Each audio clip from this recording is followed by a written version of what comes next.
All right, sweet. So we're going to start modeling this keyboard here, and we're going to start off with Illustrator. So in the intro class, we have a project, at least in my intro class, where we use some Illustrator curves, and then we use those curves to actually generate a 3D model. Okay, so this Illustrator file you'll need. It's going to have 2 layers on it. Layer number 1 down here is the curves, so we'll need that.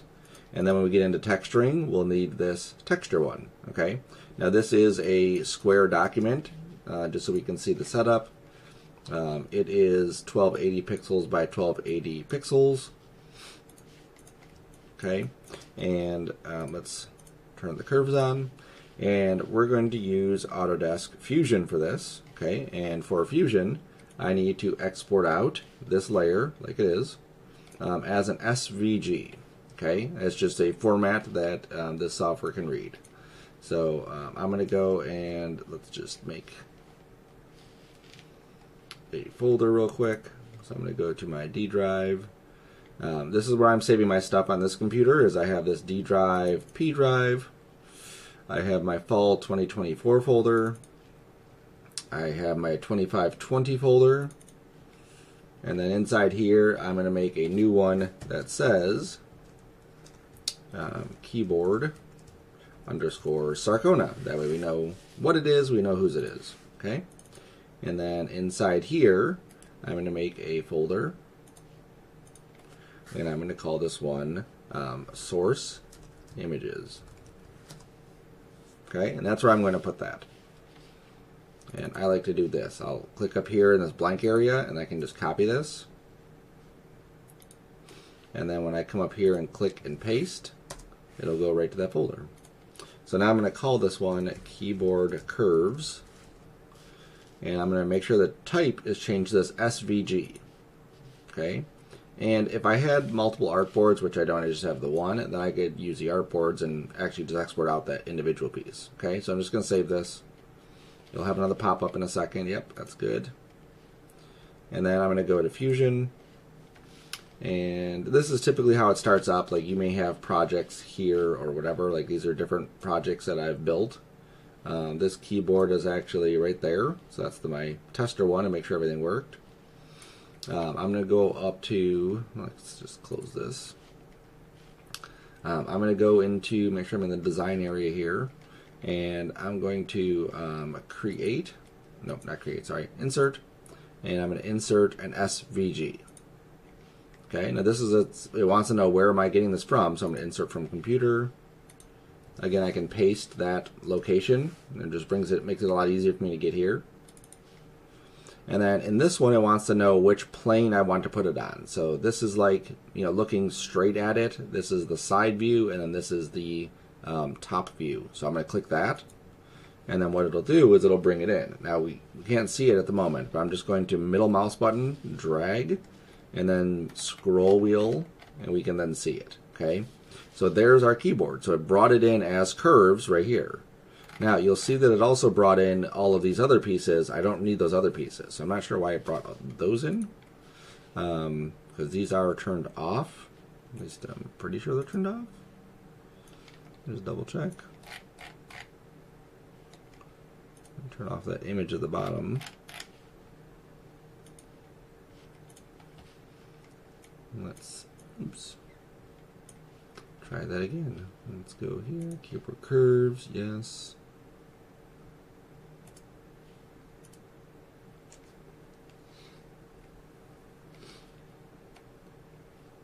Just making sure I'm anything like weird clicked on. That should be it. Let's go back to Fusion. I'm just going to right click down here. This is where this brings it in. And actually I can just drag this back to there. Okay, so now it's like before I've even done it. Insert SVG, insert from computer, keyboard curves. Click on the top view. No, it still brought those in. Interesting. Alright, well, I'm just going to do this then. I'm just going to make another artboard. This is one of those things where, that's fine.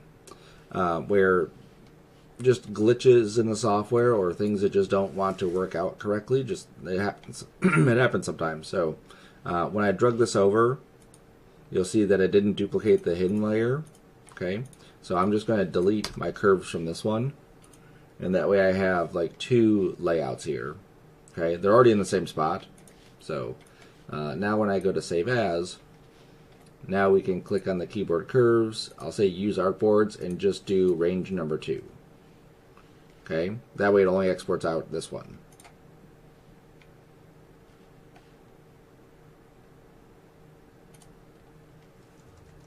Alright, so now that should have exported. Let's drag this again back to here. Let's go back to insert, insert SVG, insert from computer.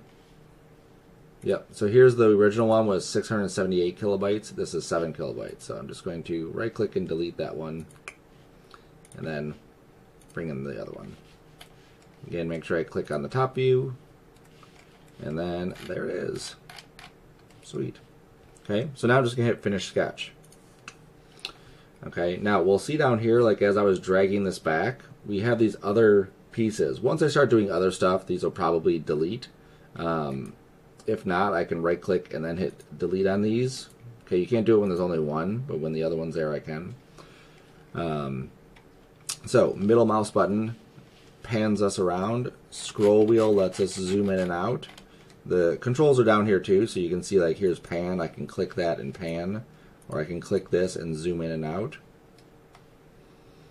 Okay, but again, I like to use my hotkeys, so that's typically what I'll use. If I hold down Shift and middle click and drag, that will let me orbit. Shift, middle click and drag, I can orbit around. Okay, it'll take a second to get used to, but that's what it is. Now, this is this brings each one of these pieces is recognized as like an individual shape. So if I click here, I can select just those pieces there. If I select here, I can modify just that piece. So what I want to do is I want to build a platform first. So I'm going to basically click on, see if I click on this and then I click on that, see how it grabs everything but not these. So I actually want to grab everything. So like this, I'm going to right click and I'm going to say press and pull. Okay, now what press and pull does is like extrude. So I'm going to rotate around a little bit and I'm going to extrude this downward. Okay, now how far down? That's just how thick I want that keyboard to be. So I think like -0.5. Let's just see what that looks like. That's kind of cool. This is kind of like a more high-tech one. Maybe I'll go 0.6. Yeah, that's good. We'll notice a little pop-up window here. This has more options. So like profiles that we're selecting and the direction and all that stuff is all right here. Okay, so I'm going to hit OK. And now you'll see we have just this slab. And everything else is gone. So like those curves that we just had are gone. They're not actually gone. If I go over under bodies, sorry, sketches, whenever we use a sketch, it'll automatically hide it after we're done. So I'm just going to turn this back on. And then what I want to do is I want to take, let me turn this off for a second, this slab, and I want to cut holes in the slab. Okay, so I need the sketch back on. I'm going to zoom in. And I'm going to click on every single one of these. Now this might take obviously a second to do, but this will allow us to cut holes in them. Now this is a different kind of modeling than we did in the intro class. This is done using curves, but it's done in a more CAD-like fashion. So this is not necessarily a polygon surface like we would have used like for our last couple assignments, like the pop can and the rooms. This is more of like, in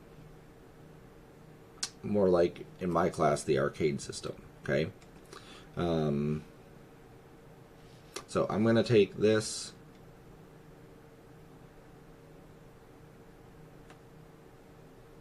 I'm just doing a little bit of debating. Okay, that's fine.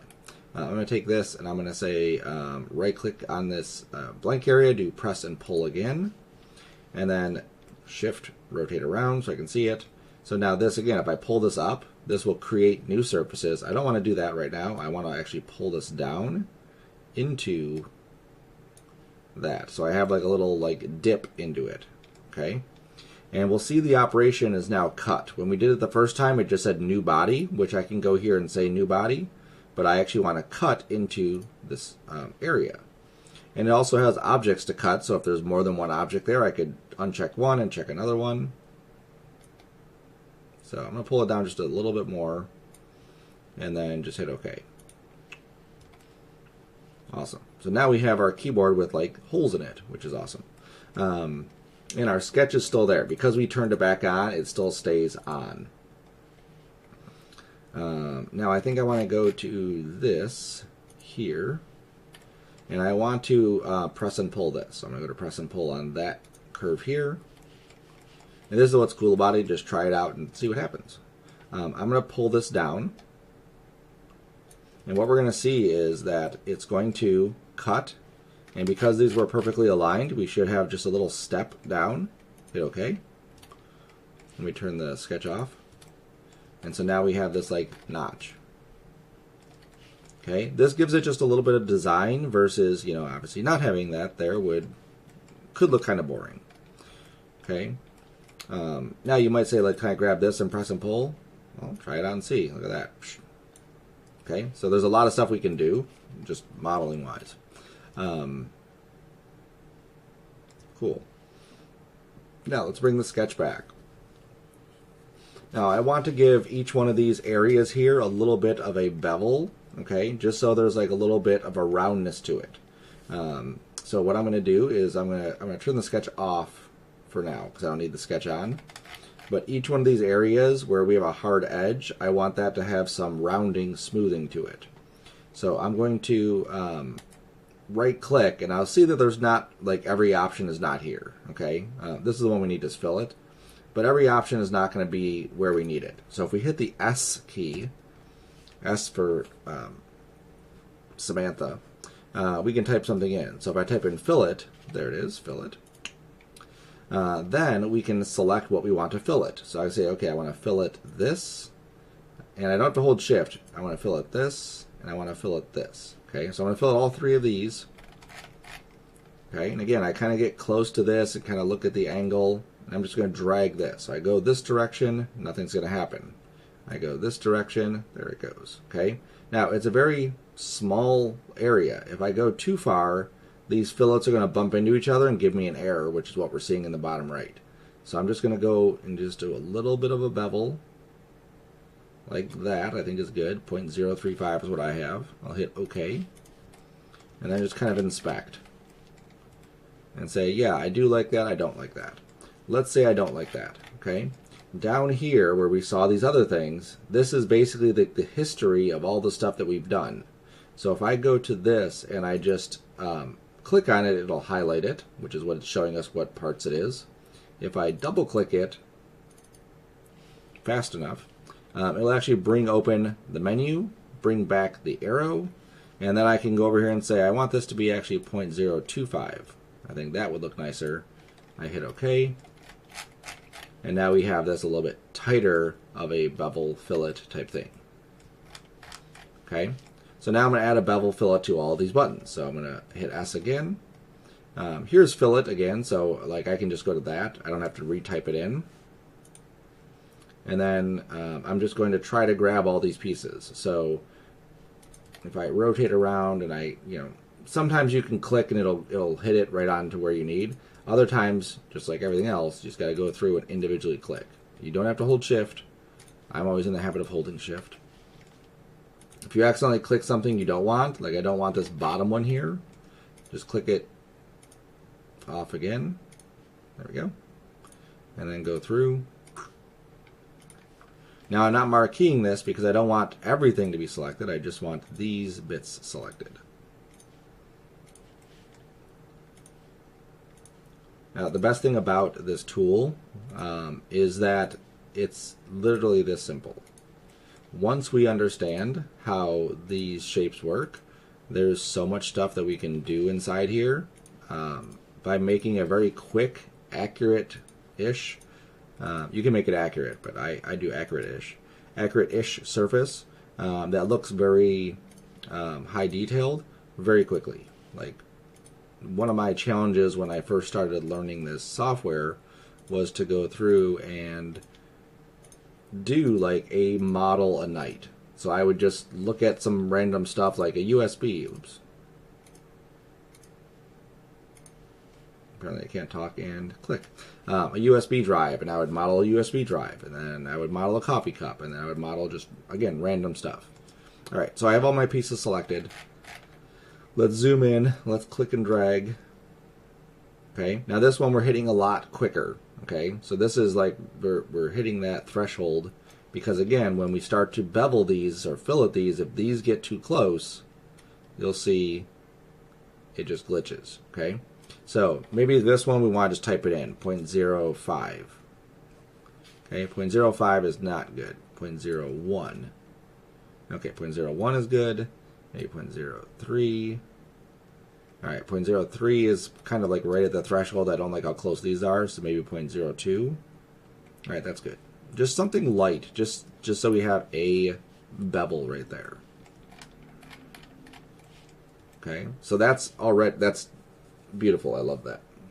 I think I want to add maybe something at the bottom here. So let's go to our S key. And I'm going to type in chamfer. Okay. And a fillet is typically rounded. A chamfer is going to be straight. Okay. So if I click on this bottom line here, this is very flat and it's kind of boring. So I'm going to add a bit of a chamfer to it. Like this. Okay, a little bit of tapering. That looks kind of cool. Okay, and again, not going too high because it'll break. Not going too low because we can't see it. But just like a little bit. So mine's at 0.054. 0.085. That looks good. Cool. I'm going to hit OK. Then I'm going to hit S again. I'm going to go to fillet again. And now I'm going to add a fillet to this one. I'm not going to add to the bottom one, just to that one. Okay, just a little bit of a fillet right there.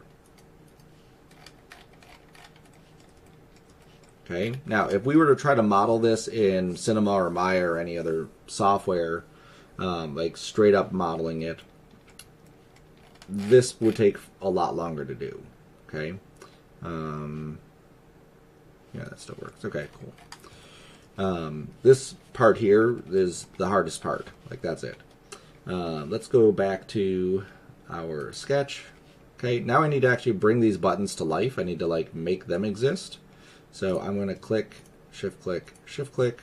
I'm going to do my press and pull. Now, before I do that, if we remember, when I did my press and pull before, it actually cut holes in the surface. Okay, so if I click press and pull again, and I try to pull this up, okay, because this surface and these new ones are not touching, because there's that fillet right there, it will default to a new body. I like to make sure that I don't accidentally do that, so I'm just going to turn off body 1 because I don't need to see that. Okay, now I do need to see it for a second because I just need to see like how high up I want to go. So I'm looking at the thickness of this, I'm looking at that. That seems about appropriate. These would be regular keyboards. These would be like knobs for like turning. So those can be a little bit higher up. That's cool. So I'm just going to make sure body is off. I am going to do a little bit of a... Do I want to do a taper on this? No, I'll leave that alone. Okay, you can do like a taper. So if I said 22 degrees, you'll see the taper goes out like that. If we did negative 22 degrees, it would then taper in. Maybe a small taper would be fine, like maybe like 10. Yeah, I'll do a little 10 degree taper on there, negative 10, and then hit OK. Now, because these three were not touching, you will see that we get 3 separate bodies right here. Okay. Now, these do need to have some sort of... Let me turn the sketch off for a sec. They do need to have some sort of like beveling on top of them too. So let's hit S, let's hit fillet, and let's go boop, boop, and boop. Let's drag these down. Okay, those look decent. I can hit OK. And again, this is what's awesome about this, is that let's say we decide at this point we don't like that taper.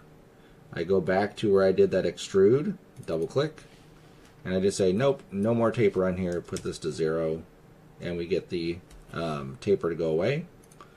And then when we see it again, the taper is gone. Okay, so you have that ability to go back to these and like re-edit them, which is awesome. So I just did -5. I thought -5 seemed a bit nicer. -10 with the bevel or fillet didn't look as nice. Cool. Let's go back to our sketch, and now I need to make all the individual keys. So same process here. Now you could do this too, like instead of clicking and then going to press and pull, you could right click and go to press and pull, and then select the individual pieces, just like we did with fillet. Just got to make sure you don't accidentally, start dragging stuff up too early. You'll notice that as I click, this profiles is highlighting, okay, or it's increasing, so it's adding each one of these to that selection. And if you're never sure of like what you're supposed to select, it'll tell you up here. It'll say like make sure you're selecting profiles, or sometimes in some cases you need to select multiple shapes, and it'll say like select this shape, then select that shape.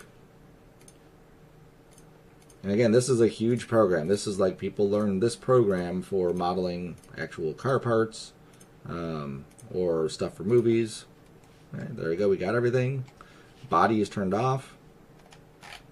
I'm going to pull this up. Now I don't want this to be up as high as these ones because this is the keyboard. So let me just turn on my bodies here. Okay, that seems good. It seems like a nice size for that. Maybe again another little taper, so maybe -5. Make sure I'm on new body. So now we have like 1 million new bodies for this. Okay. So it's going to be probably worthwhile to maybe start organizing these. So if I'm going to double click this one or right click on it and go to rename, I call this one keyboard base. These are my 3 knobs that I have here. Okay, so I actually want to make a group, but I have to have a group first. So I'm going to go to bodies, okay, right click, new group, right click, rename. Turning knobs or knobs is fine. And then we can just drag those into it. Let's make another group. Right click, rename. Keyboard buttons. Grab this one.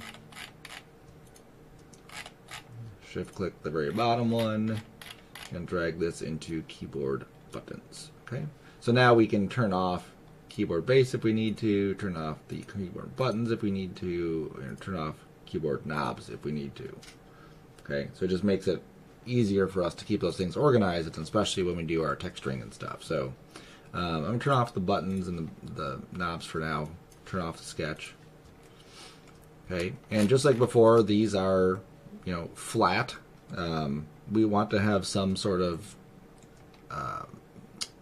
design to them. So looking at our drawing here, okay, and I'm just going to put this back on top of the other one, or just copy this over for a second, just so we can see.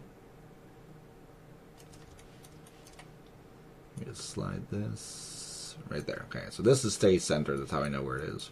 You'll see that there is, these are pretty close to the edge here. Okay, so, and the Z is too, right? That's pretty close. So I can't bevel these too much because then the Z is going to be like cut off, or it's going to be right on the bevel. Okay, so that's what I wanted to show with that. So when we go into this, I still want to do that, fillet. And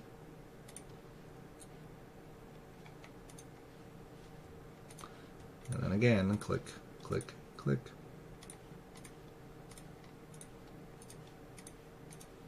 Selecting stuff is like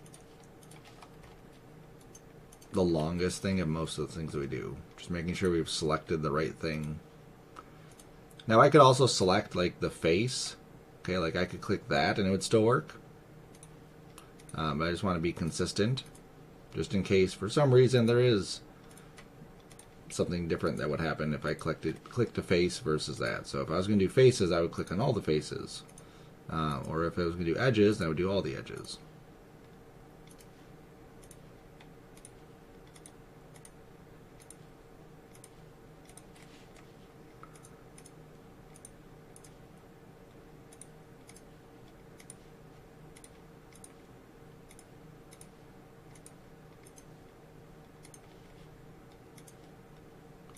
There we go. All right, so I think that's all of them, yes. And again, double check, because you don't want to have to go back and redo those after. All right, so then, again, we'll just drag it down just a little bit.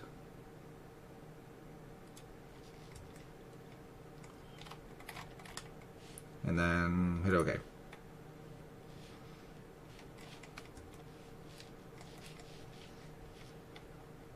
Okay, turn our knobs back on, let's turn the base back on.